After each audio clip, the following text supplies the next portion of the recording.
अभी सब्सक्राइब करें हमारा चैनल और पाएं मन सुंदर के सारे शानदार एपिसोड्स। तेरा है मन सुंदर।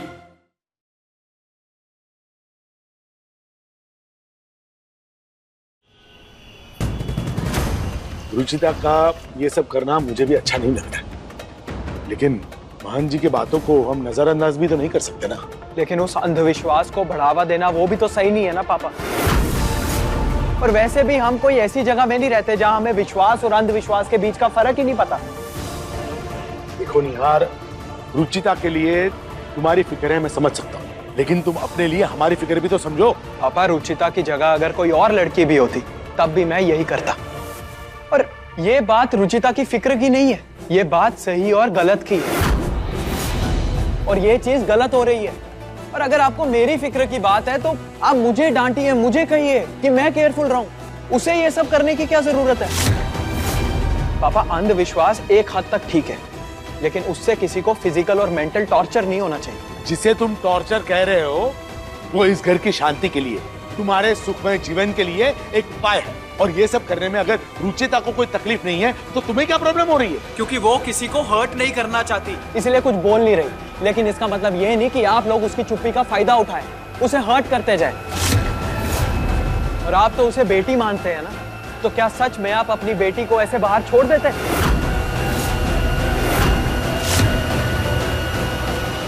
बस यार!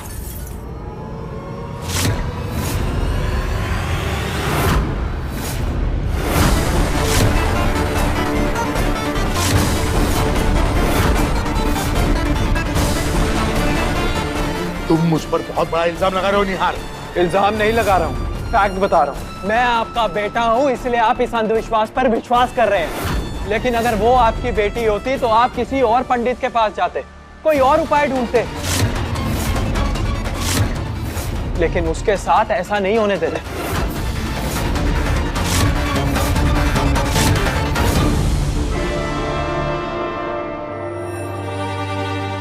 अच्छा हुआ मैंने कुंडली बदल दी थी। अगर आप किसी और पंडित के पास भी जाएंगी तो वो भी यही कहेगा कि रुचिता निहार के लिए सही नहीं है।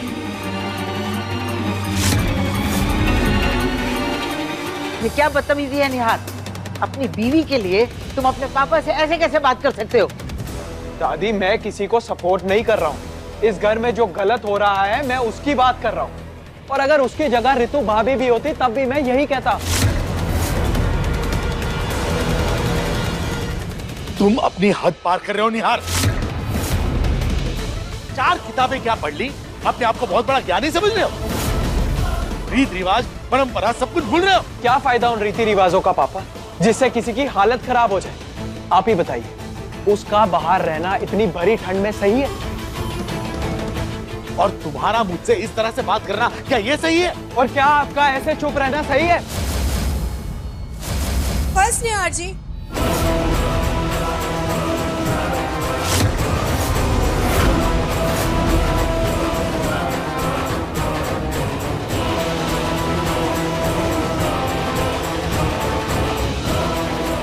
प्लीज निहार जी शांत हो जाइए।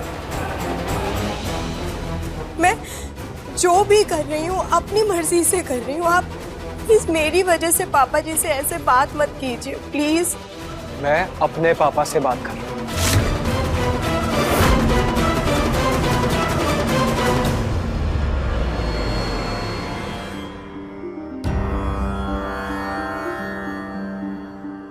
तुम्हारी वजह से पहले ही मेरे पोते की जिंदगी में कम तकलीफें थी क्या?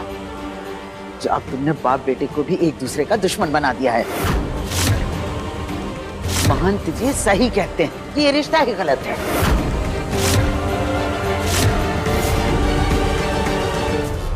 दादी जी, मैं आपसे वादा करती हूँ, चाहे कुछ भी हो जाए, इस घर की खुशियों के लिए मैं ये परीक्षा पूरी करके रहूंगी।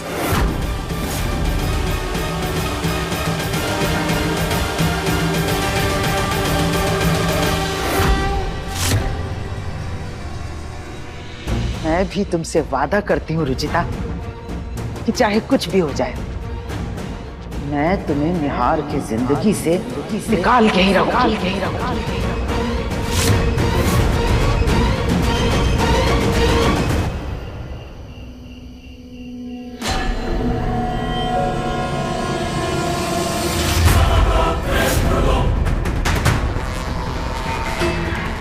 ये धतूरे का तेल है। जब इस मोमबत्ती के साथ जलेगा तो इसकी स्मेल से रुचिता का दिमाग और शरीर दोनों धीमे पड़ जाएंगे और धीरे धीरे उसे नींद का ऐसा नशा चढ़ेगा कि सब कुछ छोड़ छाड़ कर सो जाएगी।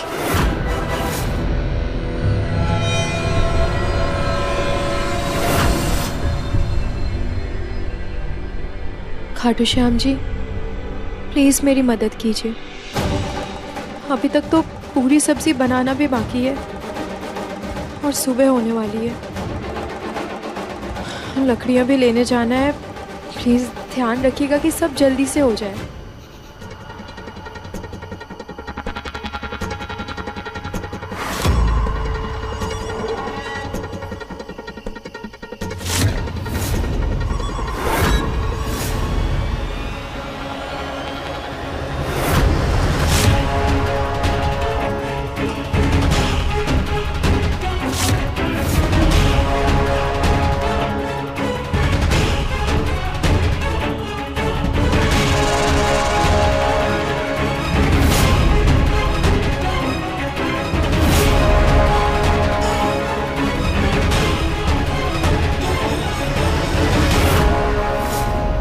अचानक से मुझे नींद क्यों आ रही है?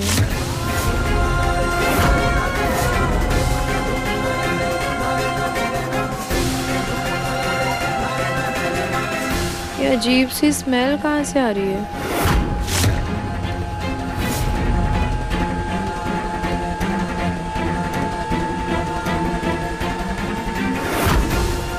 मेरा सर इतना भारी कैसे हो रहा है? खाटू श्याम जी, मुझे हारने मत देना, मुझे हारने मत देना। ये तो सो गई। अब मैं भी जाके सोती हूँ। कल नया तमाशा जो करना है उसके लिए फ्रेश होना भी जरूरी है ना।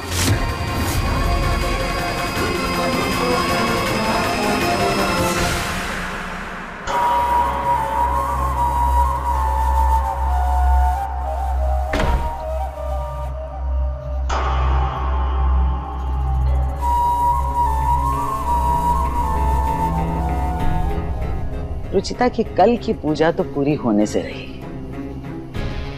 जब कल सुबह खीर जली हुई होगी, भोग आधा बना हुआ होगा, तो रुचिता को नरेश के प्रकोप से और रुचिता और निहार के रिश्ते को टूटने से खुद शिवजी भगवान भी नहीं बचा। खुद शिवजी भगवान भी नहीं बचा।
Thank you so much Shiv ji. आपने मुझे समय पर उठा दिया, वरना मैं इस परीक्षा में फेल हो जाती और आपका भोग नहीं बना पाती।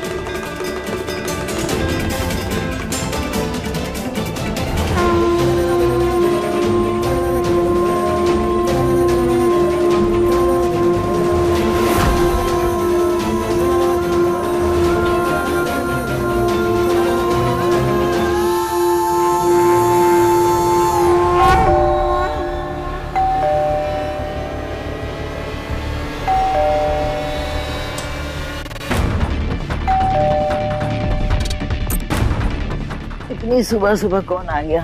अभी तो सोई थी मैं।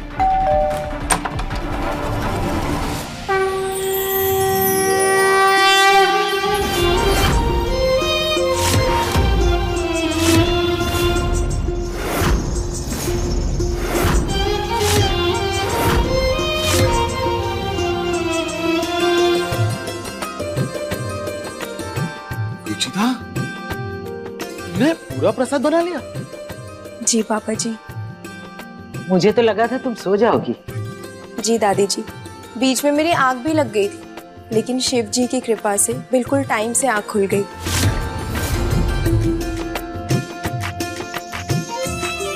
वाह बेटा, तुम्हारे जैसी पत्नी जिसकी हो उसे संकट छू भी नहीं सकता।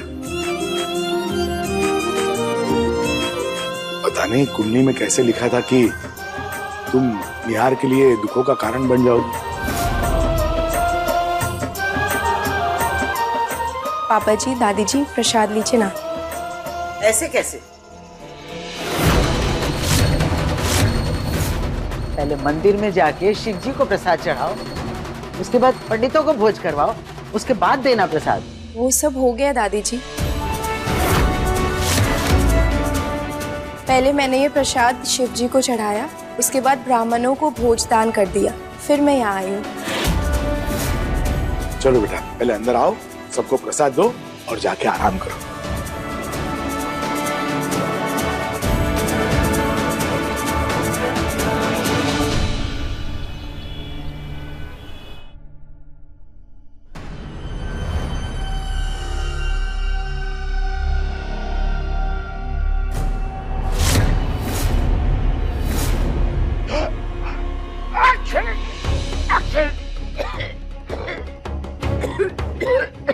कौन है? माफ कीजिएगा महंत जी, वो मिर्च का हाथ लग गया। कोई बात नहीं।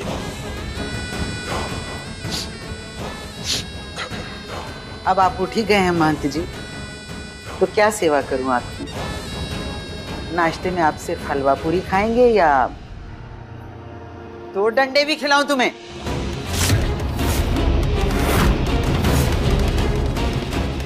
या फिर चप्पलों का सैंडविच बनाकर मुंह में ठूस दूं?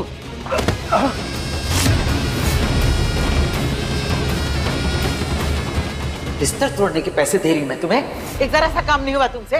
रुचिता को इतनी घटिया परीक्षा दे दी कि झट से पूरी कर ली उसने। मेरे पैसों पे आग लगाते हुए शर्म नहीं आई तुम्हें? माफ कीजिए, गुस्सा मत कीजिए मैडम। रुचिता के लिए अगली परीक्षा बहुत कठिन सोची है मैंने। क्या? मैं ऐसा करूंगा, रुचिता को एक टांग पर खड़ा होने को बोलूंगा।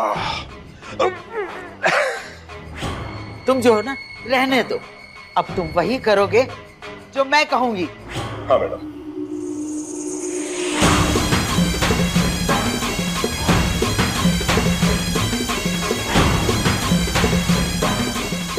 रुचिता की अगली परीक्षा ऐसी होगी जिसे सुनते ही उसके रोंगटे खड़े हो जाए, और उसे पूरा करने के बारे में वो सपने में भी ना सोच सके।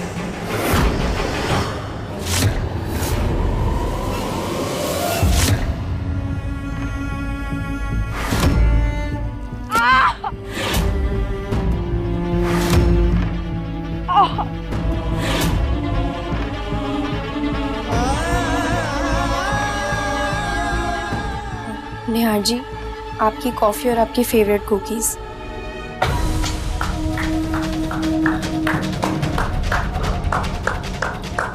कंग्रेचुलेशंस। आखिर बेस्ट बहू का खिताब मिल ही गया तुम्हें। पूरी रात भर तुमने ठंड में प्रसाद बना ही लिया, अब किसी खाई वाई से भी कूद जाना महन जी के कहने पर। निहार जी, पापा जी और दादी जी हमसे बड़े हैं और हम उनकी हर बात पर तर्क नहीं ढूंढ सकते। कभी कभी बड़ों की बात मान लेनी चाहिए उनकी खुशियों के लिए। हमें कुछ चीजें करनी पड़ती है, जैसे मैं कर रही हूँ। और आप ही सोचिए, अगर मैं भी आपकी तरह पापा जी के खिलाफ हो जाती तो उन्हें कितना बुरा लगता। हो सके तो कल के लिए पापा जी को सॉरी बोल दीजिएगा।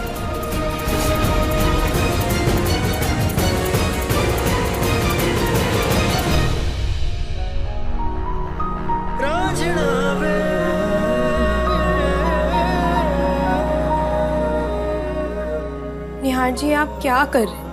मेरा गुस्सा कॉफी पर क्यों?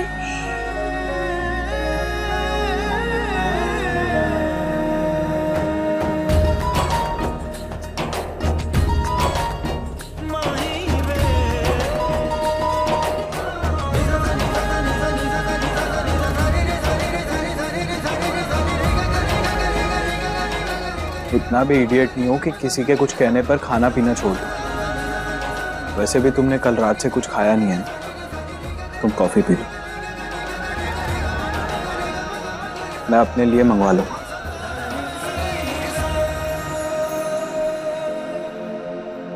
ये भी खा लो।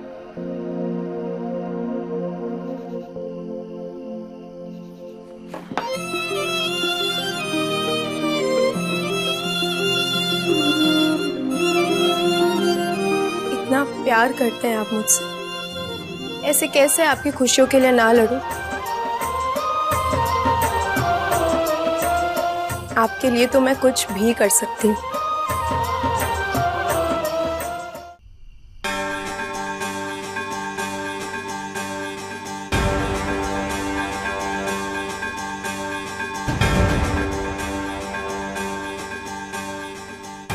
तुम्हें इस थाली में से अपने हाथों में चावल को लेना है और उन चावलों को लेकर पूरे घर की परिक्रमा करनी होगी। घर के हर कमरे, हर कोने में उन चावलों को लेकर जाना होगा।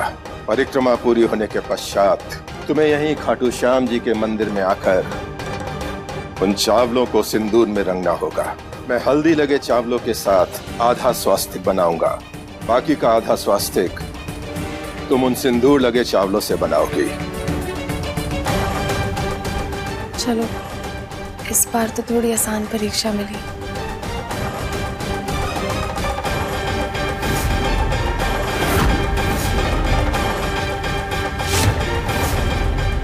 सबसे अहम बात, तुम्हें ये परिक्रमा घुटनों के बल चलकर करनी होगी।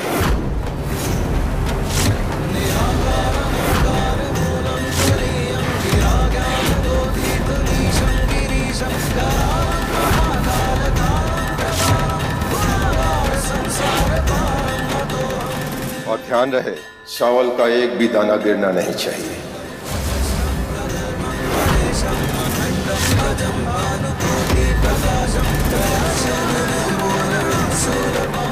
घुटनों के बल? और हाँ, इस कार्य में तुम किसी का सहारा नहीं ले सकती, कहीं बैठ नहीं सकती।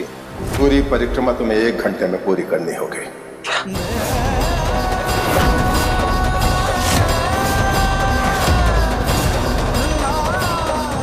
1 घंटे में? बेटा, ये तो बहुत ही कठिन परीक्षा है, क्या तुम ये कर पाओगी? उसने आज तक किसी को मना किया है जो अभी करेगी? सोचना तो हमें है पापा कि इसके बाद इसकी हालत क्या होने वाली है। कितना दर्द होगा इसके पैरों में।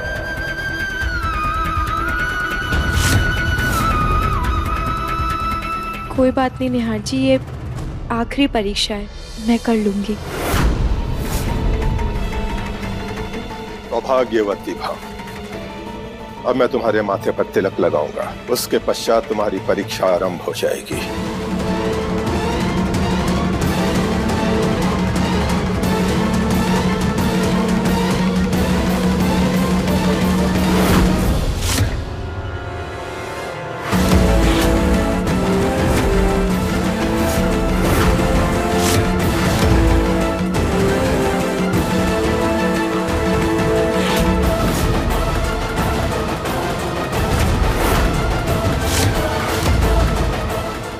आएगा ये आदमी? उल्टे हाथ से तिलक कर दिया इसने। अच्छा हुआ किसी ने ध्यान नहीं दिया, वरना अभी सारी पोल खुल जाती। तिलक तो हमेशा सीधे हाथ से करते हैं, फिर महंत जी ने उल्टे हाथ से क्यों किया? अधिक एपिसोड देखने के लिए हमारे चैनल को सब्सक्राइब करें